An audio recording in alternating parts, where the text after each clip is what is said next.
everyone? I'm Game.Film, and today I got a different video for you guys. I'm changing things up. Now, if you're wondering, Game.Film talking politics, I'm not here for that. I want my movie and video game content. Well, my goal on this channel is to not only share our love for movies and video games, but also want to keep people informed. Now, I've had a political awakening the past few years, and one of my passions is just like share the information that I know. Because I swear, like Nick Cruz from Revolutionary Blackout, one of the best in indie media today, he says, United States is the most propagandized country in the world, and I totally believe him in that statement. And part of me thinks like man, the algorithm's gonna screw you. Like, why are you just talking politics? Like, just make a separate account, you know? Like, don't combine this. Like, you're never gonna take off or something. But like, I feel like with creating content on YouTube or social media in general, you gotta make content or videos that what you're passionate about. So that's why I'm making this video today. I'm gonna make more of them too, and hope you guys will join me along for the ride. So growing up, my political awareness was next to nothing, absolutely pathetic, until after high school when I was living in San Francisco and Obama was getting elected, and I went downtown. They were having a huge screen of him getting inaugurated, and I'm like, yeah, I'm a Democrat, man. I'm not racist. I'm anti-gun. I'm pro-choice. Like, I'm on the right team, man. Those conservatives, those Republicans, they're all religious nuts, fanatics. They blow up abortion clinics, they're pro-life, and yeah, it's all about red versus blue team, right? And I really thought, like, I'm with the good guys, right? Now, into Obama's second term, I started watching less corporate news and following more indie news people on social media. And I started hearing things like Obama drone striking innocent people. Obama is dropping more bombs than Bush. I'm like, what? No way, that can't be true. And it gets worse from there. And what I want to do now is go into Obama's 8 years of office and all the atrocities and horrible things he's done. Now, I want to shout out Esha Legal on Twitter. She put together a thread of like 100 articles of all the horrible stuff. And I got a select few to read to you guys. So let's get into it. So if you Google Obama drone strikes, Obama 90% casualty rate, this is one of the first articles that'll come up. And basically, in his time in office, he killed a lot of innocent people with drone strikes. And this article claims nearly 90% of the people killed in airstrikes were not intended targets. 90%, guys. That's only a 10% success rate, okay? So first article, right off the bat, Obama, Democrats, they're war criminals for this shit, man. Just disgusting stuff. So second article here, Obama bombed a hospital without borders in Kunduz, Afghanistan. The Hospital Without Borders, I'm quoting from the website here, it's an international medical humanitarian organization that delivers life-saving emergency medical humanitarian aid to people affected by armed conflict, epidemics, pandemics, natural disasters, and healthcare exclusion. Now, it said that 30 people, including patients and hospital staff, were killed, and 37 others were wounded. And the U.S., the Army's like, oh, well, sorry, whoops, it was just caused by human error. And they knew about this place, but they claim that insurgents or the bad guys were nearby. Next topic here. Remember the housing foreclosure crisis? What does Obama do? Does he bail out the people? No.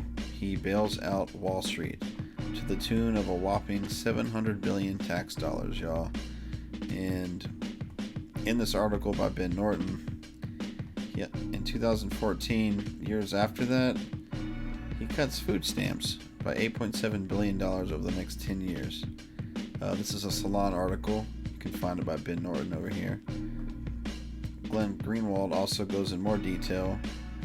The lack of even a single arrest or prosecution of any senior Wall Street banker for the systemic fraud that precipitated the '08 financial crisis. Never even tried to hold the high-level criminals accountable. Not one. Okay, next topic. It's Obama during the height of the Black Lives Matter movement, right? Police brutality's just out of control. It's been out of control. What does Obama do? White House reauthorize military equipment for police. The U.S. government will revisit a 2015 ban on police forces getting riot gear, armored vehicles, and other military-grade equipment from U.S. armed forces. The use of military gear by police agencies was criticized by supporters of the Black Lives Matter movement and other critics of police impunity and brutality as being part of a broader militarization of police, which was seen as a factor in the mistreatment of demonstrators and U.S. residents. Now, why would Obama and the Democrats do this? Well, it's because they protect the rich, just like Republicans do. The rich need police to protect property, protect themselves from the poor, and keep them in line. People are really pissed off, man, so they need more police, and they need to be armed to the teeth. Next article here. Obama and the Democrats instigated a coup in Honduras. Berta Caceres was gunned down.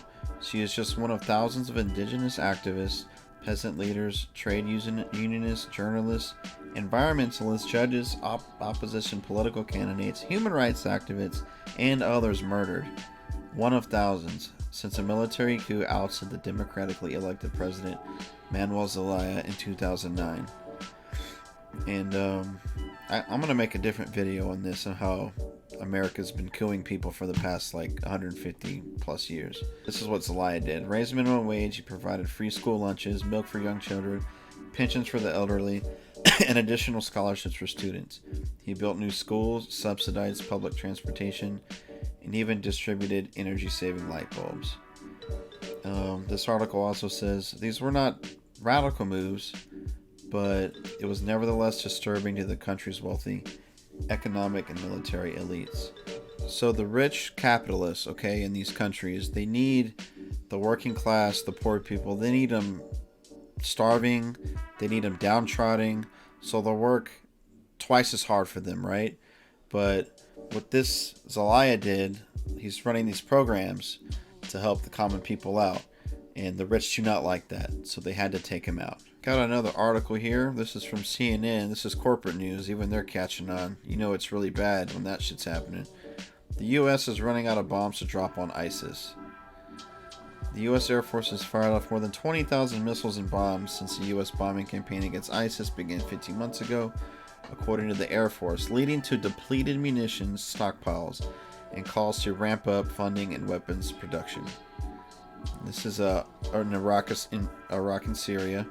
The bombing campaign has left the U.S. Air Force with what an Air Force official described as munitions depot stocks below our desired objective. How the fuck are you running out of bombs, dude? Horrible shit. And Obama did not just bomb Iraq and Syria, okay? This article, U.S. bombed Iraq, Syria, Pakistan, Afghanistan, Libya, Yemen, Somalia in 2016. This article also says the U.S. dropped an average of 72 bombs every day, the equivalent of 3 an hour in 2016. This is just 1 year. In 2015, the U.S. dropped 22,110 bombs in Iraq and Syria alone. Just to make matters worse, when he was campaigning for president, Obama pledged that when he became commander-in-chief, he would set a new goal on day one: I will end the Iraq War. So next article, climate change is a real thing. Half the world's on fire, right?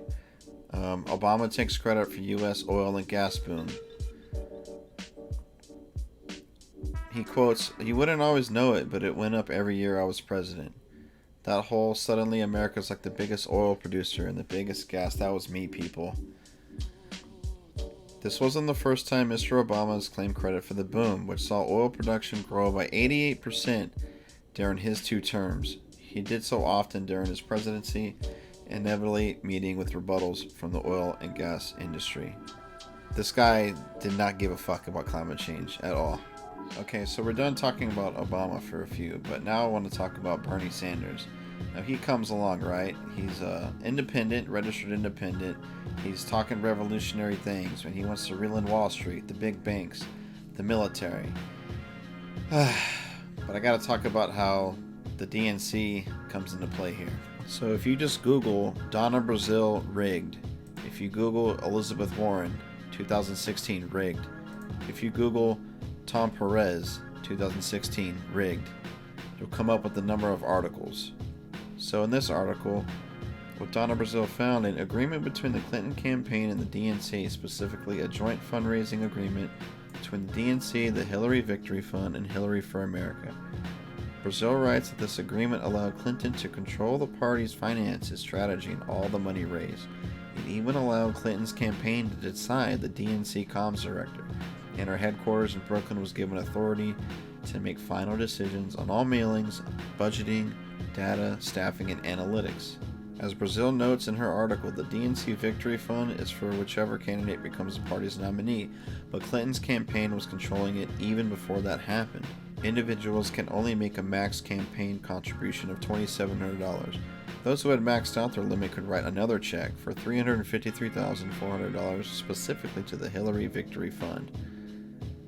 Aside from the battleground states, the rest transferred their money to the DNC, which was then transferred to the Clinton campaign headquarters in Brooklyn. WikiLeaks emails, which were released right around the convention in July, revealed Hillary's campaign was grabbing money from the state parties for its own purposes, leaving the states with very little support down ballot races. DNC chair candidate Tom Perez admits Democratic primaries were rigged. We heard loudly and clearly yesterday from Bernie supporters that the process was rigged, and it was. And you've got to be honest about it. That's why we need a chair who's transparent. Alright, this article is the real kicker. Okay? DNC lawyers argue DNC has right to pick candidates in back rooms. Shortly into the hearing, DNC attorneys claim Article 5, Section 4 of the DNC Charter, stipulating that the DNC chair and their staff must ensure neutrality in the Democratic presidential primaries, is a discretionary rule that it didn't need to adopt to begin with. Based on this assumption, DNC attorneys assert that the court cannot interpret, claim, or rule on anything associated with whether the DNC remains neutral in the presidential primaries. Later in the hearing, attorneys representing the DNC claimed that the Democratic National Committee would be well within their rights to go into back rooms like they used to and smoke cigars and pick the candidate that way. By pushing the argument throughout the proceedings of this class action lawsuit, the DNC is telling voters in a court of law that they see no enforceable obligation in having to run a fair and impartial primary election. Now, if you're asking yourself, why would the DNC do this? Well, it's because they fucking hate you. Yes, you watching this video right now. Unless you're a multimillionaire donating lots of cash to these guys, the Democrats, just like Republicans, this is not just a Democrat thing. Both parties hate the working class. They hate poor people. So in the two-party system, they're all like to the right, center right, if that. If you're to the left like a smidge, just a little bit, you want to do something for the working class, you want to reel in Wall Street, banks, military, no chance you're going to win. Nada, zip, zero. Just to talk about Bernie Sanders real quick, he took millions from poor working class people to run in 2016. And when all this info from the DNC and how they rigged it and how they hate him and they want pro-corporate Hillary candidates, what does he do? He runs as a Democrat again. He does not run third party. He doesn't run like as an independent. Like he doesn't start like a protest or like a on the grounds movement. Now I'm going to make a video about Bernie and how he's a fraud. If you dive deeper into his voting record, absolutely atrocious, okay? And I don't really want to talk too much about the 2020 election, but the corporate news, man, they were just going gaga all over Klobuchar, Buttigieg, and Biden. They didn't give any slack to Bernie Sanders at all.